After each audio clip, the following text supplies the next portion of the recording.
What's going on, everyone? Welcome to another episode of the Mindset Podcast. Today, we have the honor of being joined by Eddie Borrego, who is the CEO of Jackson West Medical Center.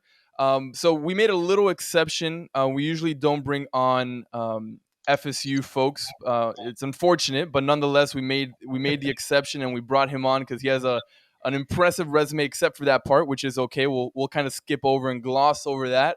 But FSU's been doing nonetheless, well Eddie, lately. We've been doing welcome, well. Not welcome sure to if the you've been show. watching the games.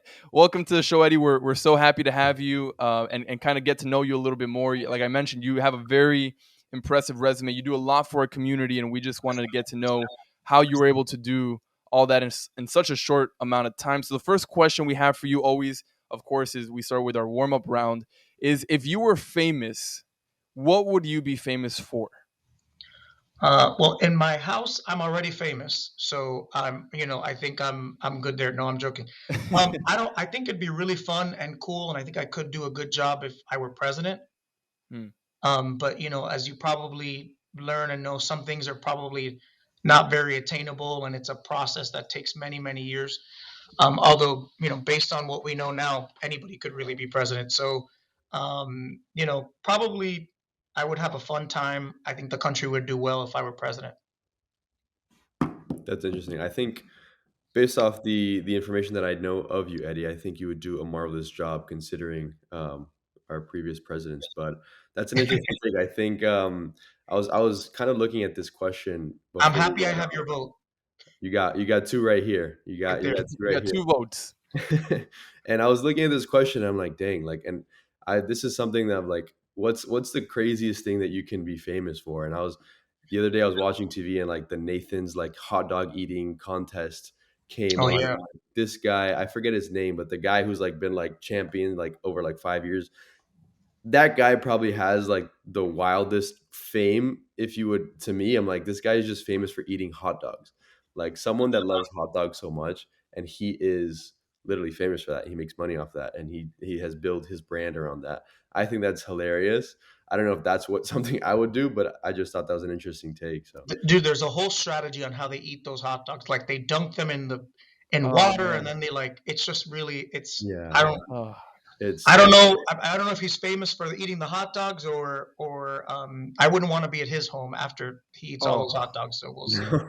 Well, Eddie, let me ask you a question. If you were president of the United States, what's the first thing that you would do? Wow, The that's very first thing, top of mind, you get into the Oval Office and you're like, you know what? This is what we're gonna do. um. If I were president after this economy and this administration, I would probably first things first is look at the economy and look at our tax structure and possibly reduce some taxes and put in some incentives for real middle income families, and then continue to support some of the lower income families, but definitely focus on the economy immediately. Yeah. Yeah, I think that's the most important thing. I think again, you got two votes here, so you're on to a good start. On to our next question of this little lightning round. This is another interesting one, and I'm excited to know what you have to say. So this one is: you can have an unlimited supply of one thing for the rest of your life, just one thing, an unlimited supply. What would that one thing be? Wine.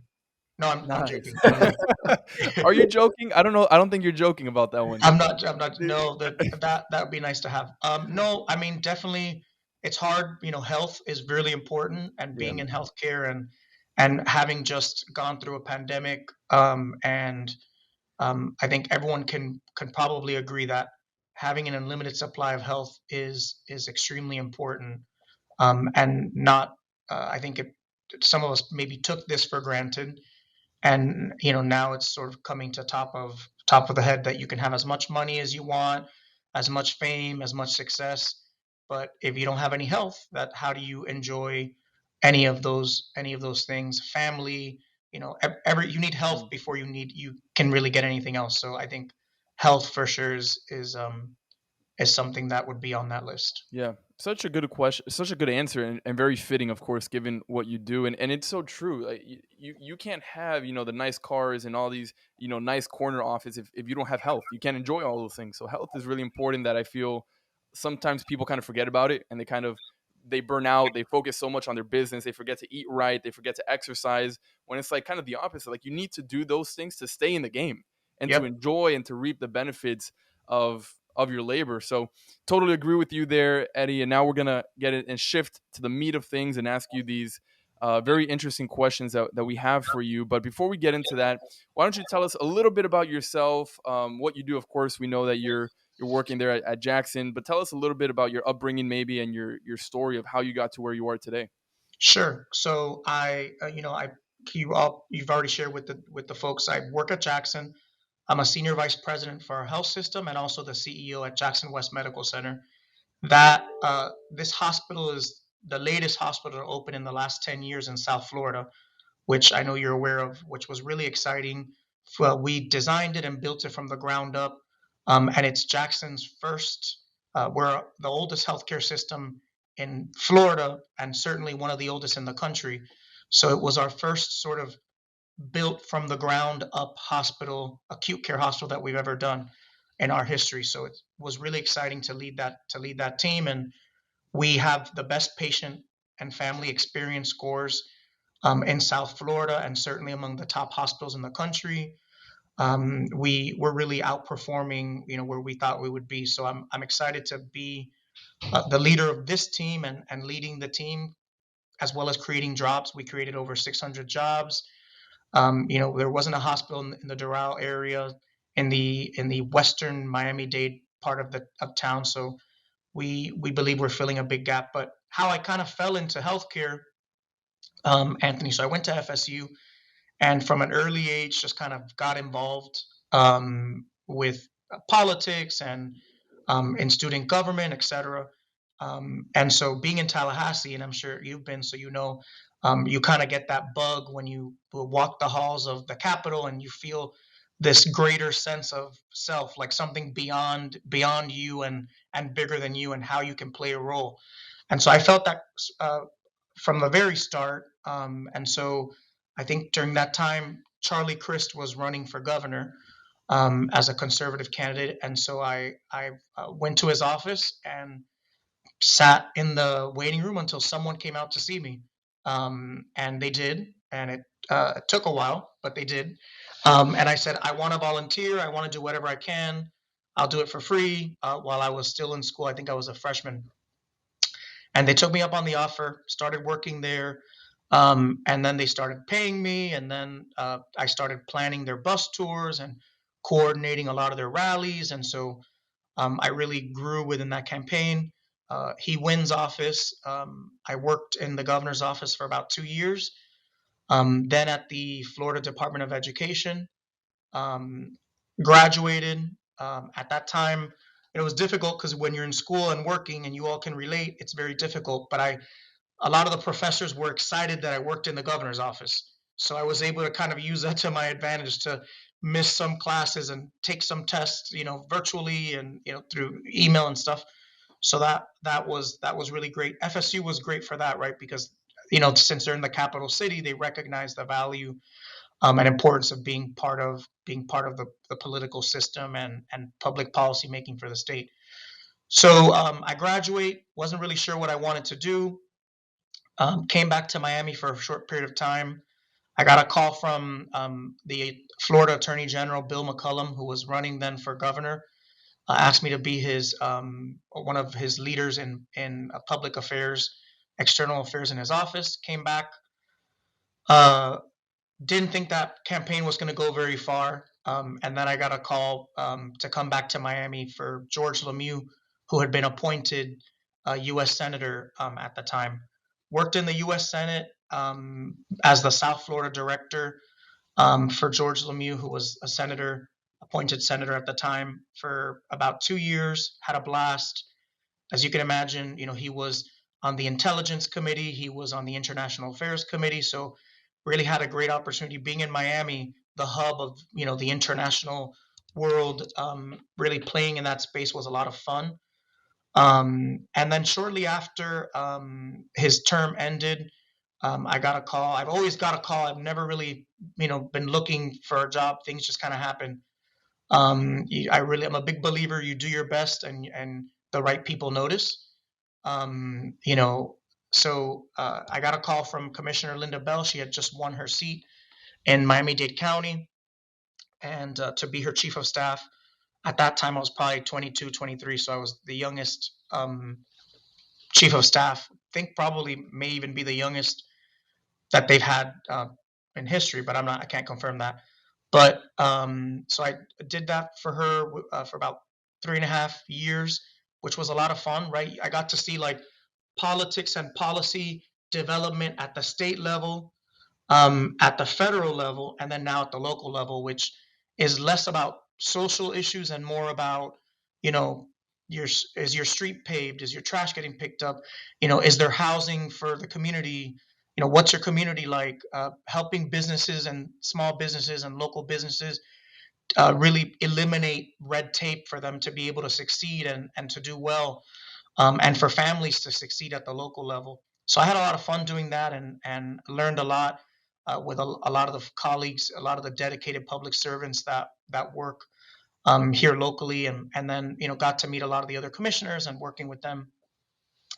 And I realized quickly that what I love to do is help people, right? And so whether it was at the state, the federal, the local level, I enjoyed you know being able to provide resources to people for people to succeed.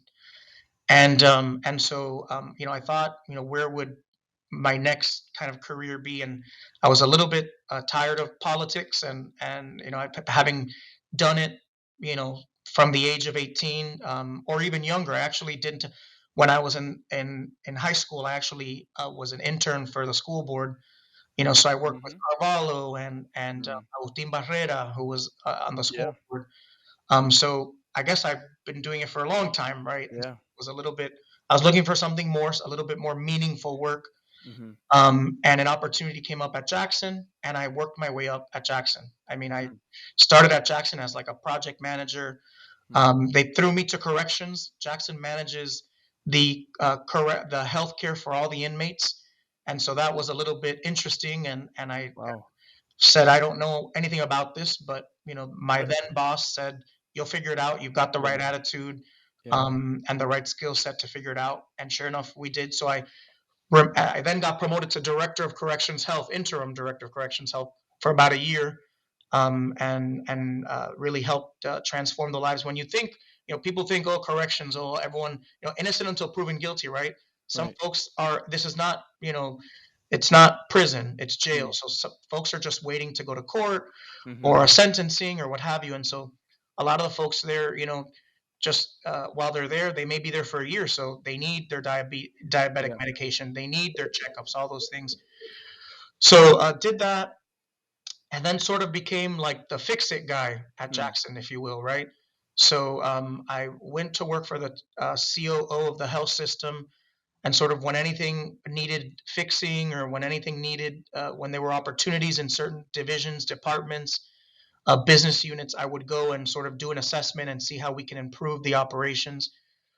Did that for some time, and then shortly went to Jackson South, helped them open their trauma center. It's the southernmost trauma center in the U.S. is at Wow. Jackson South, and then opened their STEMI facility and grew that hospital.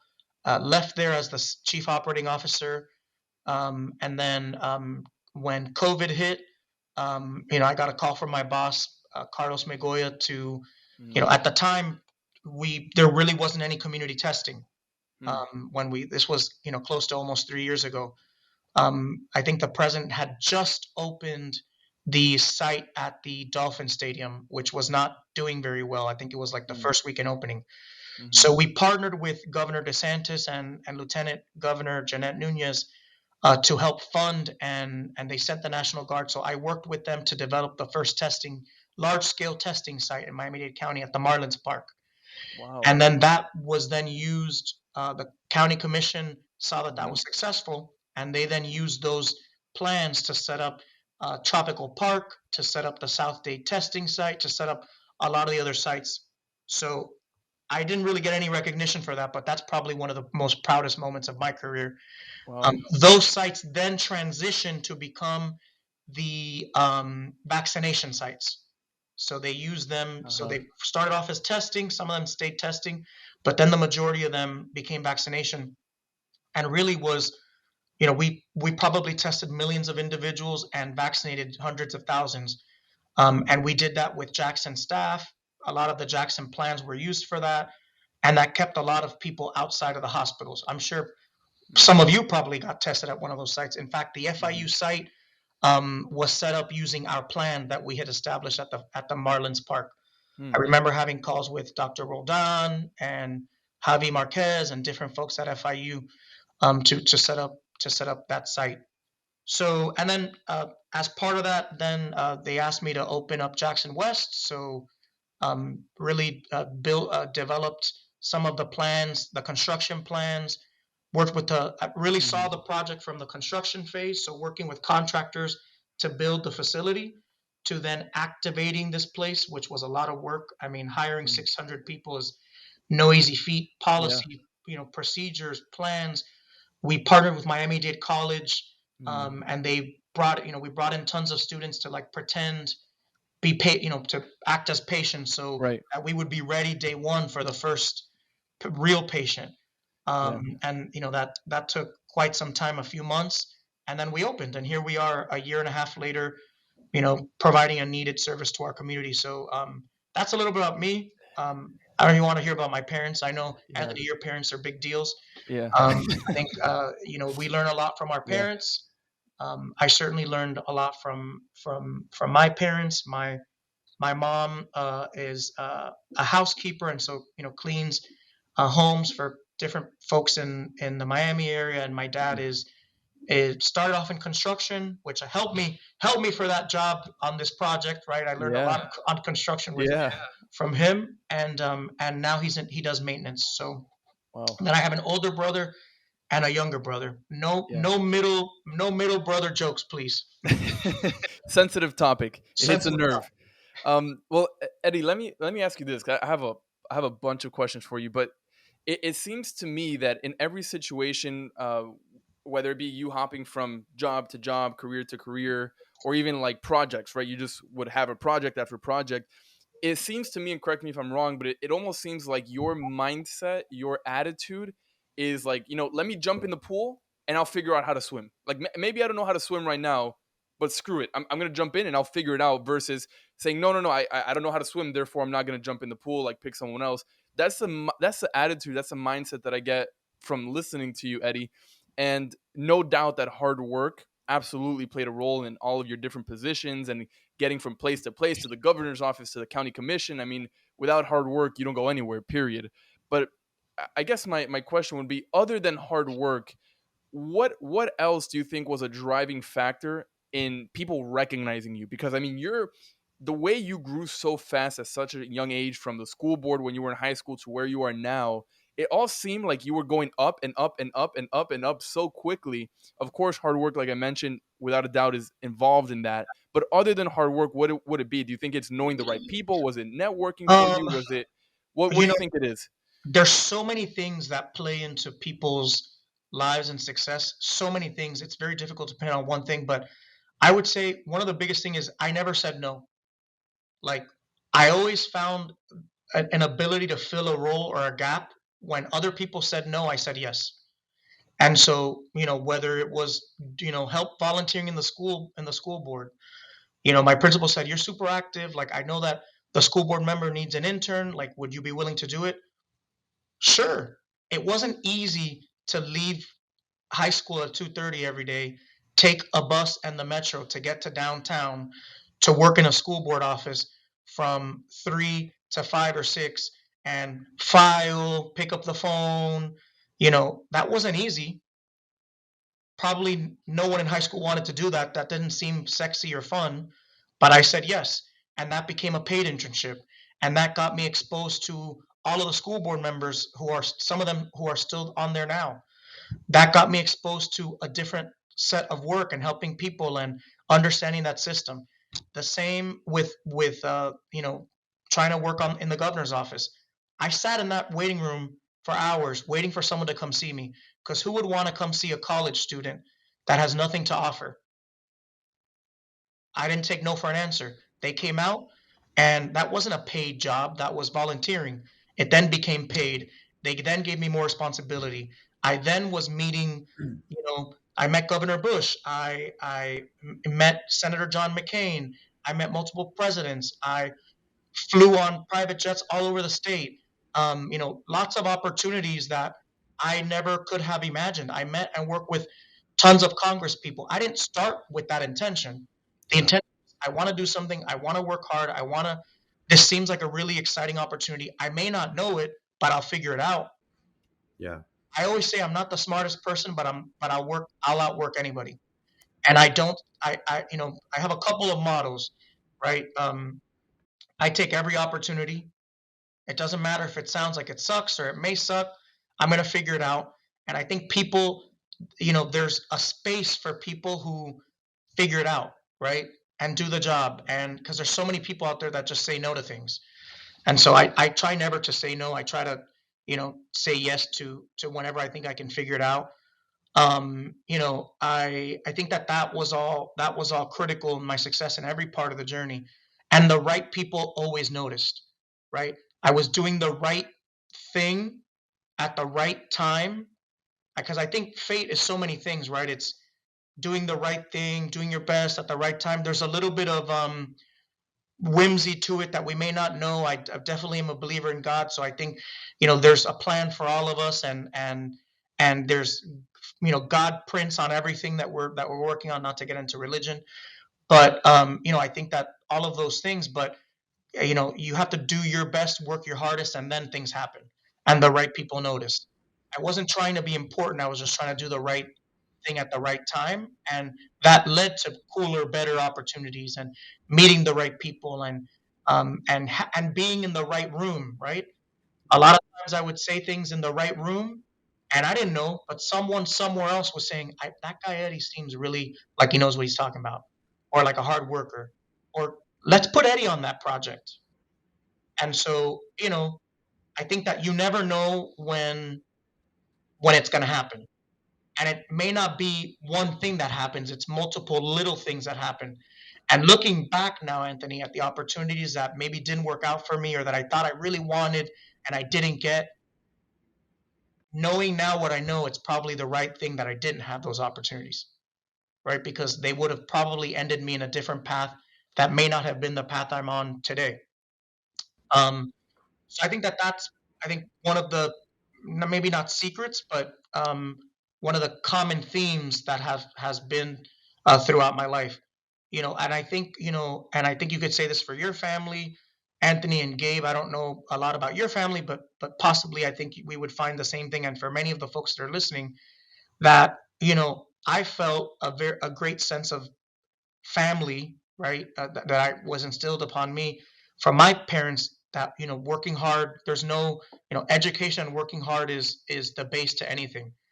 And I think sometimes to myself, there was at some point in my mom and my mother and father's life, when they came to this country, I wonder what point in time they said, we need to just work really hard and be able to get them to college, make sure they go to the right schools even though they didn't know English.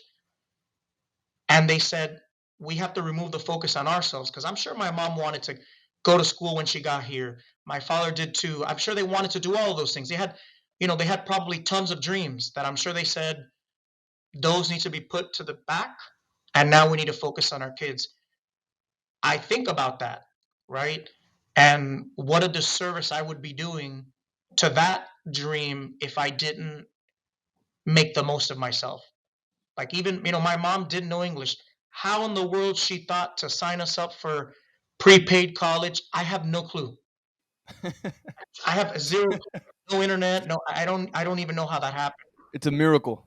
It's so, you gotta kind of honor that. And Mm. so I don't know if I answered your question, but I got into a lot of things. Definitely. No, I think, to answer that question, I think about that all the time. You asked about my family. My parents came here 40 years ago from Brazil with little to no money in their pocket, buy a trailer on Bird Road on A Street. My dad's an electrician. My mom's a baker. So I speak your language, and I think about that all the time about, wow, like they did whatever they could just to put food on the table, to put a roof over our heads, to make sure to give us that opportunity.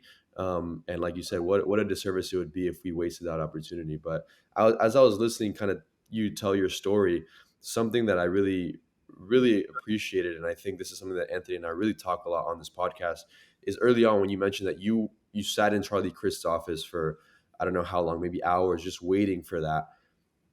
I think that was something that you created. You didn't wait for someone to call you on the phone, because at that point no one knew who you were, right? You had to go out and you had to actually create that opportunity. And I think a lot of young people today, they're just waiting, hey, like when is my opportunity going to come? They think Amazon Prime is going to deliver their opportunity in 2 days, and it's like it's not how it works, right? You got to create somewhere along the lines. You have to create that opportunity and go out and make something happen. And then I know later on you said, "Hey, yeah, I was just getting call after call after call." But if it wasn't for that first opportunity that you created at Charlie Crist's office, I don't think you would have gotten the amount of calls that you got later on, and what later led you to who you are and what you're doing today. So I think that's a huge lesson. And I think I just wanted to ask you, like, how important do you think like how different do you think your life would have been if you didn't sit in that office for a few hours waiting for that opportunity to kind of come up? Gabe, I teach a class at another university. I won't mention it on the podcast. And I love to speak to younger individuals, because not everybody has a mentor, not everybody has someone that is guiding them or what have you. And I really believe people should have multiple opinions that can help shape you know where they want to go or with their goals. But I always say this to them: if you're waiting for somebody to save you, you're going to be waiting forever, Mm, because that's not how that works. Yeah. Like, everything you need to be successful and to achieve your goals, everything is within you. mm, Yes, there's people that help along the way, but it all starts and ends with you. mm, And yeah, it was a bold move. Success favors the bold. To in Tallahassee, drive to the headquarters for that governor's race and sit there and wait for someone to see me. It was a bold move. Yeah. Every move that I've done, a lot of them have been bold, right? But you have to, because if you're waiting for someone, no one's going to come save you. mm, Mm. And so I think that's one of the keys too, right?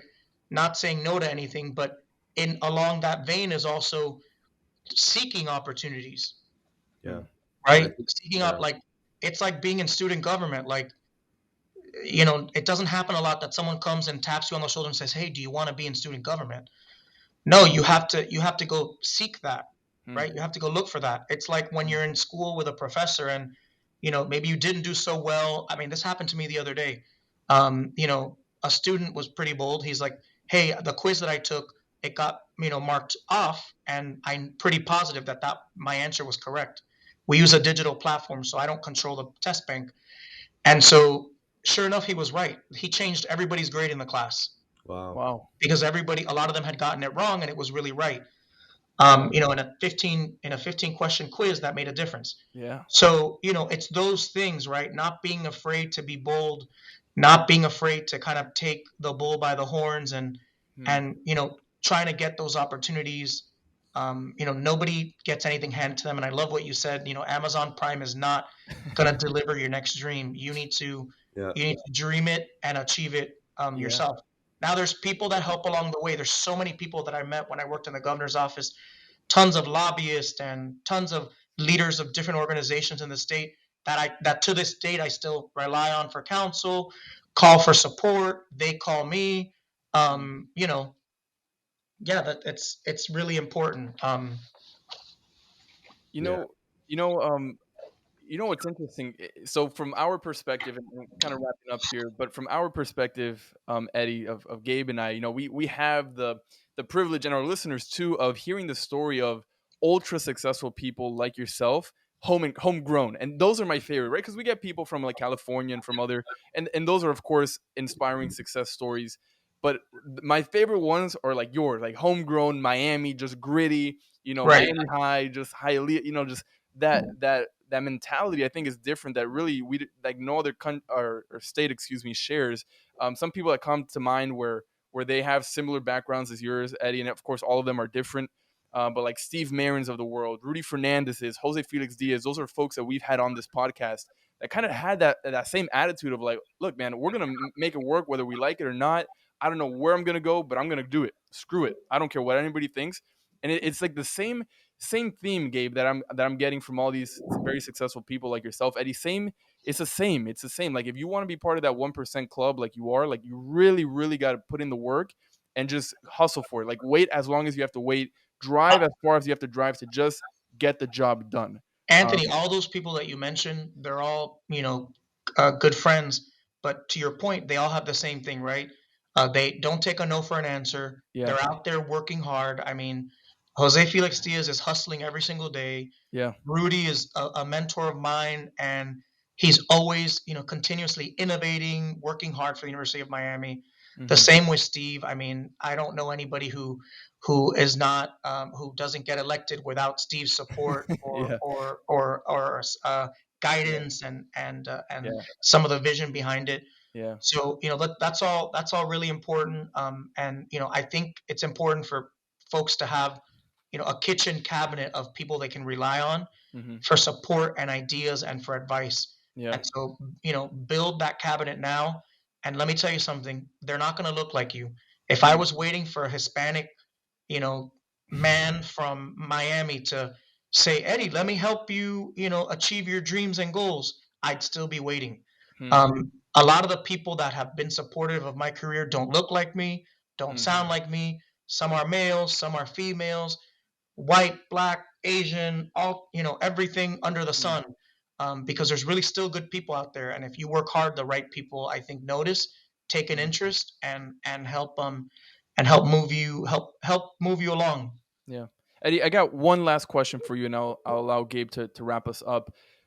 Do you have any regrets? Is there anything that you look back in your life and you say you wish you would have done differently? Um, I don't really regret anything because everything is really part of your journey. Every stone or pebble in your shoe, um, you know, provides support or discomfort, which allows you to achieve the next thing. Sure, there's some things that could I have done certain things to be the president? Maybe, I don't know. Could I, I'm not really sure, but I think we're all on a plan, and nothing is by mistake. Everything happens for a reason. So I don't know that I have really very many regrets because even things that I think now that it may be a mistake or I could have done better or differently helped me learn how to do it better or differently, right?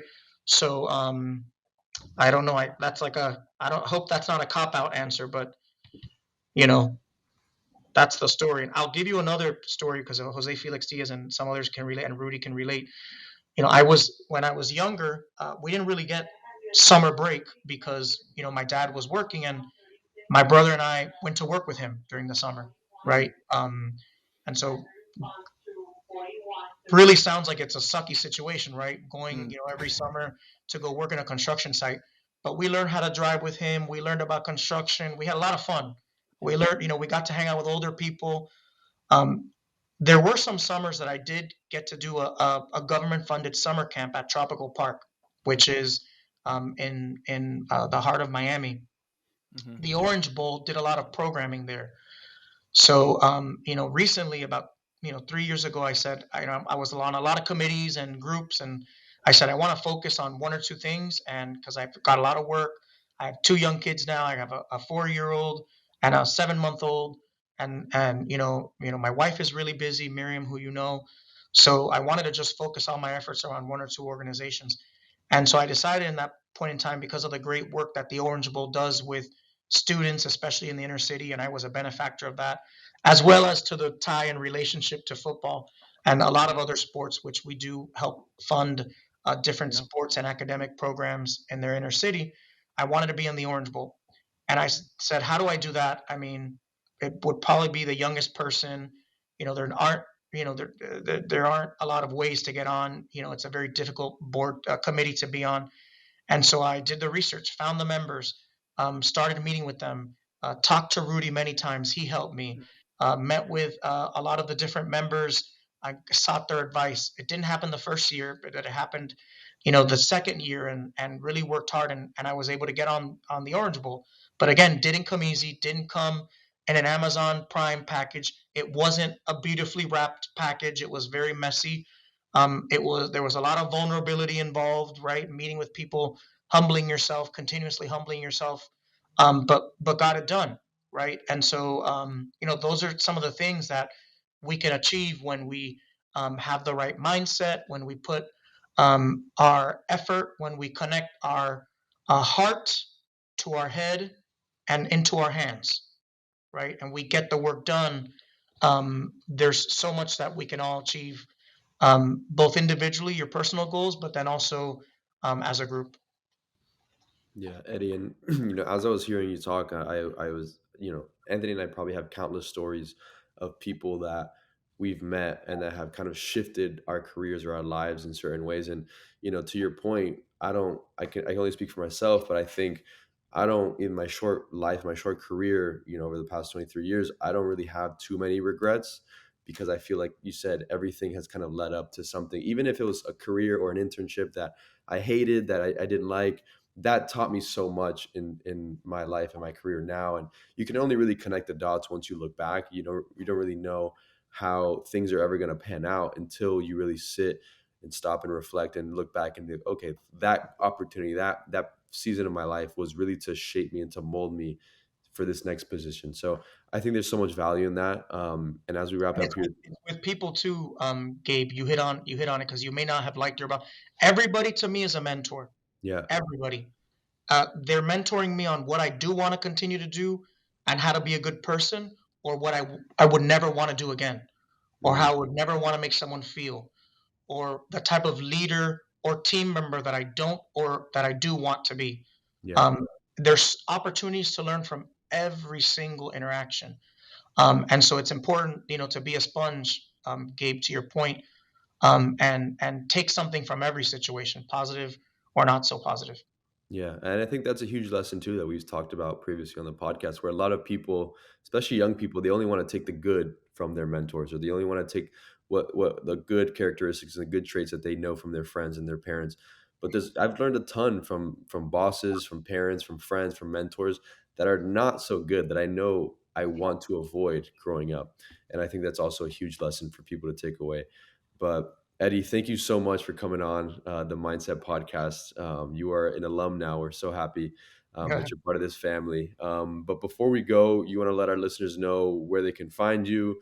You can't miss the hospitals right off the turnpike on Yeah, uh, on the 90. hospital of future. Yeah, that Well, it's the a future is beautiful, here, folks. beautiful, beautiful location. By the way, I pass it all the time on my way up north. But if you have any on your LinkedIn, Instagram, any social media that you want to share to let people in Yeah, on what you got going on. I'm on LinkedIn and Facebook. And LinkedIn, I think it's under Eddie Borrego. I don't check the messages a lot, but I will get to them. But I'm on LinkedIn, and everyone should spruce up their LinkedIn. I think I only did it there. And during in my MBA, there was a project where the professor forced us to develop a LinkedIn and make it look good. And I swear I still live off of that LinkedIn profile that I made during Dr. Linda Nider, an amazing professor that is also a mentor of mine. Yeah. So I'm on LinkedIn and also Facebook. Eddie Borrego, Eddie Borrego. Awesome. Again, thank you so much, Eddie. Really appreciate your time. I know Anthony and I both really enjoyed this episode, and I can't wait to share with our listeners. So thank you so much. Yeah, thank you, Gabe and Anthony, for your time and for allowing me to share with your listeners. And I mean, I know it's 39 minutes, so we're a little bit long, but hopefully folks will enjoy it and find it interesting and pick up a few kernels that they can use in their own life.